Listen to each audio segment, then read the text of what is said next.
नमस्कार, मैं प्रिया राज। आप देख रहे हैं न्यूज़ 24। आपको बता दें कि लगातार देखा जाए कि बिहार की राजनीति में तमाम ऐसे अपडेट सामने आ रहे जो काफी चौंकाने वाले हैं। वैसे में आपको बता दें कि जहां बिहार में शिक्षा की नींव खड़ी की जा रही थी, तो दूसरी तरफ उसी बिहार की राजधानी पटना के सड़कों पर बीपीएससी छात्रों का भविष्य कुचला गया।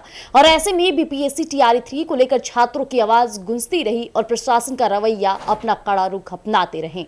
अब सवाल उठता है कि जो बीपीएससी छात्रों को भविष्य और उन्हें एक शिक्षक की नियुक्ति और बातें और बड़ी ओहदा मिलती है, तो वहां पर अब जान जाइए कि लोगों और नेताओं का क्या कुछ कहना है। ऐसे में एक नेता का इतना विवादित बयान सामने आया है जो सुनकर शायद हो सकता है कि बीपीएससी छात्रों को थोड़े पल के लिए गुस्सा भी आए और साफ तौर पे देखा जाए तो आम नागरिक को भी इस बात से आहत पहुंच सकती है, क्योंकि बीपीएससी जो छात्र हैं वो अपनी आवाज, मांग और न्याय अपने भविष्य के लिए उठा रहे, ना कि किसी राजनीतिक पार्टियां की रोटियां सेकने के लिए। ऐसे में उन पर इतना बड़ा विवादित बयान देना, जिसके लिए आज हमारे साथ जुड़े हमारे दो सहयोगी शाहिल और ब्यूटी, जो लगातार तमाम बातें स्पष्ट करेंगे, साथ ही साथ उस विवादित बयान को आपके समक्ष कुछ सच्चाई के साथ पेश करते नजर आएंगे। सबसे पहले हम बात करना चाहेंगे साहिल से। साहिल, बीपीएससी मामला आपने भी कवर किया और लगातार बीपीएससी छात्रों से आप जुड़े रहते हैं। हमने कई बार एक न्यूज़ 24 पर ये तमाम अपडेट भी साझा किया, जिसमें बीपीएससी छात्र लगातार कहते नजर आ रहे थे कि हमारी आवाजों को दबाया जा रहा है,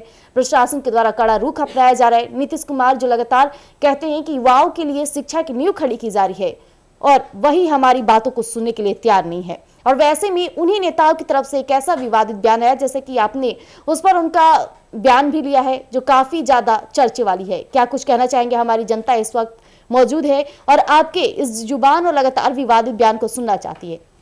देखिए, सबसे पहले तो हम कहना चाहेंगे कि जो बयान देने वाले हैं वो भाजपा के ही पूर्व विधायक हैं। शायद सूर्यगढ़ा से जो है पहली बार वो विधायक बने थे, और प्रेमरंजन पटेल जी जो है प्रवक्ता हैं भाजपा पैनल से, उन्होंने इस प्रकार का बयान दिया है। आपको बता दें कि जब हम उनसे मुलाकात किए, बातचीत किए और कहे कि कई महीनों तक जो है लगातार जो है धरना देने के बाद जो है वो सब छात्र जो है भूख हड़ताल पे बैठ गए हैं।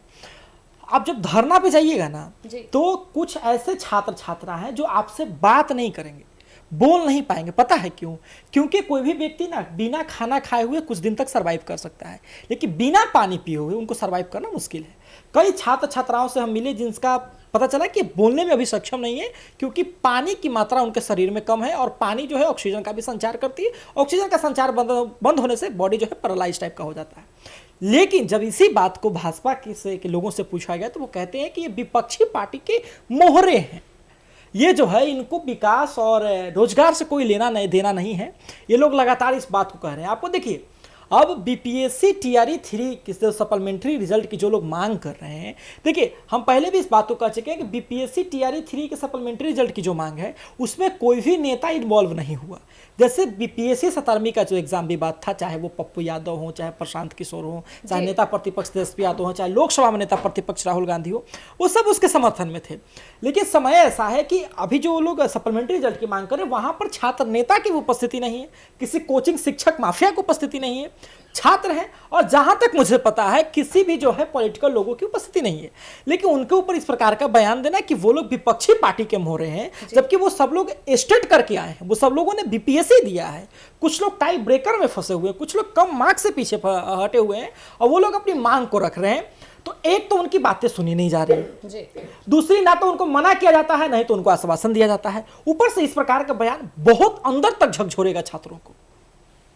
वैसे में ब्यूटी जी भी हमारे साथ जुड़ी है। ब्यूटी जी, देखा जाए तो अभी साहिल ने बहुत बड़ी बात कही कि जिस तरह से भाजपा के पूर्व नेता ने जो बयान दिए हैं, उससे साफ तौर पर प्रतीत हो रहा है कि वो लगातार हमारे बीपीएससी छात्रों को कहीं न कहीं विपक्ष के मोहरे बताते नजर आ रहे हैं। अब ऐसे में सवाल उठता है कि अगर वो विपक्ष के मोहरे होते तो ऐसे में खा पी कर वो मस्त रहते, ना कि अपनी इस तरह से हालत गंभीर और हालत खराब करते। तो क्या कहना चाहेंगे आप इस पर? क्योंकि इसमें कहीं ना कहीं एक इंसानियत के तौर पर भी देखा जाए तो ये गलत संदेश है।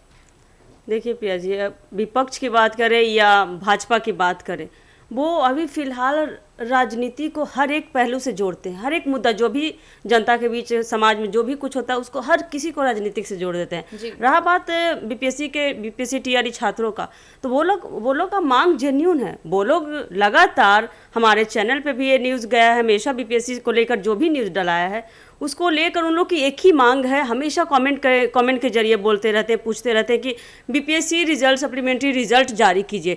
तो उन लोग का ये मांग तो झूठा नहीं हो सकता है। ये लगातार जो धरना होते रहते हैं, लगातार बोले तो महीने में 1-2 बार हो ही जाता है धरना। गर्दनी बाग में देखिए, गांधी मैदान का धरना देखिए, तो ये धरना झूठ नहीं हो सकता है। जैसा कि साहिल जी ने कहा कि लोग 1 दिन रह सकता है खाए बिना, 2 दिन रह सकता है, लेकिन इतना दिन बिना भूखे प्यास लगातार वो पड़े हुए हैं एक जगह, कुछ बोल नहीं रहे, तो ये सब झूठा नहीं हो सकता है। तो कहीं ना कहीं ये भी भाजपा का भी, अगर देखा जाए तो भाजपा का भी एक चाल है कि वो छात्रों के कंधे पे तीर रख के वो विपक्ष को साथ लेकिन देखा जाए तो भाजपा कहीं ना कहीं हिंदू राष्ट्र की बात करता है, हित की बात करता है। इसके बावजूद भी अगर भाजपा पार्टी की तरफ से इस तरह के बयान आते हैं तो ये कहीं ना कहीं उन्हीं की पार्टी की और निंदा हो सकती है। जरूर होगी, क्यों साहिल जी, उन्हीं की पार्टी की निंदा होगी, क्योंकि वो सवाल ये है कि अगर बीपीएससी टीआरई के मामले में लोग विपक्षी हो रहे हैं तो क्या अनुकंपा अभ्यर्थी भी विपक्षी हो रहे हैं? क्या चतुर्थ वर्गीय कर्मचारी जो चपरासी संघ के लोग हैं वो भी विपक्ष के हो रहे हैं? क्या बुलेट्रॉन की जो मांग करें वो भी विपक्ष के हो रहे हैं? जो चौकीदार दफादार का मामला फंसा हुआ वो भी विपक्ष के हो रहे हैं? तो क्या मतलब हुआ? अगर सरकार बनती है तो ये जायज है कि 10 लोगों में से अगर बहुमत आपके पास है तो 6 लोग आपके साथ है, 4 लोग आपके विपक्ष में होंगे। तो क्या आप विपक्ष वाले को छोड़ देंगे? विपक्ष होता किस लिए है? आईना दिखाने के लिए सरकार को, आपकी गलतियों को गिनवाने के लिए। अगर कोई छात्र संघर्ष कर रहा है, उसका समर्थन विपक्ष कर दे तो विपक्षी मोहरे हो गए। तो फिर कौन से ऐसे नेता है जो जाकर के वहां पर उन लोगों का हाल चाल लिए? अगर वो विपक्षी मोहरे पे, अगर विपक्ष के भी लोग हैं तो आप जाकर के हाल चाल क्यों नहीं लिए?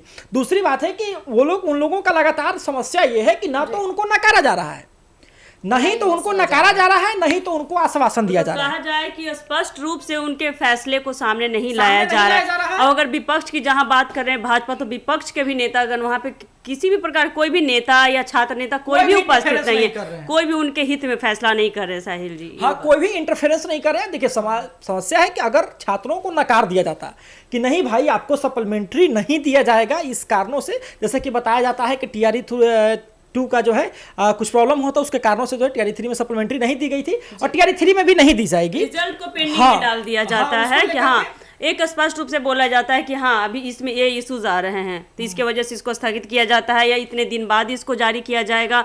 लेकिन बीपीएससी टीआरई 3 का ये जो मामला है, इसमें किसी भी प्रकार का स्पष्टीकरण नहीं दिख रहा है। नहीं है। देखिए, अब समस्या ये है कि अगर छात्रों को इस बात का कंफर्मेशन हो जाता कि गवर्नमेंट हमको सप्लीमेंट्री रिजल्ट नहीं देना चाहती है तो वो दूसरा रास्ता जरूर अपनाते, या तो वो कोर्ट जाए, चाहे हाई कोर्ट जाए, चाहे तमाम तरीके की चीजें, अगर उनकी मांग जायज होगी तो कोर्ट में फैसला हो जाएगा। लेकिन समस्या है कि वो लोग कोर्ट भी नहीं जाना चाहते, क्योंकि जब तक गवर्नमेंट उन लोगों के लिए कुछ करती नहीं है कि भाई हाँ आपको हम नहीं देंगे या फिर इतने लोगों को देंगे या फिर पूरा देंगे, ये सब स्पष्टीकरण उनके पास होना चाहिए था। क्योंकि देखो, जिस प्रकार से छात्रों का माहौल, नीतीश कुमार से बहुत उम्मीदें हैं सबको। जितने भी लोग धरना देते हैं वो इस बात को ही सोच करके देते हैं कि नीतीश कुमार का रिकॉर्ड रहा है जी। अगर कुछ दिनों के कार्यकाल को छोड़ दिया जाए, पीछे के कार्यकाल को देखा जाए तो उनको विकास पुरुष और रोजगार पुरुष कहा जाता है। रोजगार पुरुष कई लोगों को उन्होंने, देखिए बिहार सरकार को इसलिए मैं धन्यवाद देता हूं क्योंकि पूरे तरह से पूरे देश में जो है बिहार एक ऐसा राज्य है जहां पे सबसे अधिक भर्तियां आ रही हैं। लेकिन समस्या है कि इन लोगों का कहना है कि ठीक है आप जो है टीआरई 4 में बहुत सारी वैकेंसियां दे रहे हैं, लेकिन बहुत सारे ऐसे लोग हैं जिनका इसी बार उम्र खत्म हो जाएगा और वो एक आध नंबर से पीछे हटे हुए हैं, अब वो कुछ कर भी नहीं सकते हैं। बहुत सारे लोग हैं जो फाइनेंशियली ठीक नहीं है, वो अगली बार तैयारी नहीं कर सकते हैं। तो बहुत सारी समस्या है। उन लोगों का कहना है कि हम एक ही नंबर से ना पीछे हैं या फिर हम बराबर में ना फंसे हुए हैं। कुछ तो निर्णय निकालिए, या तो मना कर दीजिए और चाहे तो आश्वासन दीजिए कि हाँ आपके साथ कुछ किया जाएगा। यही समस्या है। जैसा कि भी आपने सुना कि किस तरह से हमारे दोनों सहयोगियों ने तमाम बताया स्पष्ट किया। इसके साथ ही बात ही जिस तरह से बीपीएससी मामले को लेकर उठती रही, ऐसे में बीपीएससी टीआरई 3 का भी मामला सुलझा नहीं कि बीपीएससी टीआरई 4 में लगातार शिक्षक भर्तियां और नियुक्तियां होनी शुरू हो गई है। अब ऐसे में भाजपा के पूर्व नेता के बयानों के बाद से किस तरह का हड़कंप मचने वाला है राजनीति में, ये देखना दिलचस्प रहने वाला है। और साथ ही साथ बीपीएससी छात्रों पर इसका कितना असर पड़ता है। तब तक के लिए हमारे साथ जुड़े रहिएगा एक न्यूज़ 24 पर। धन्यवाद।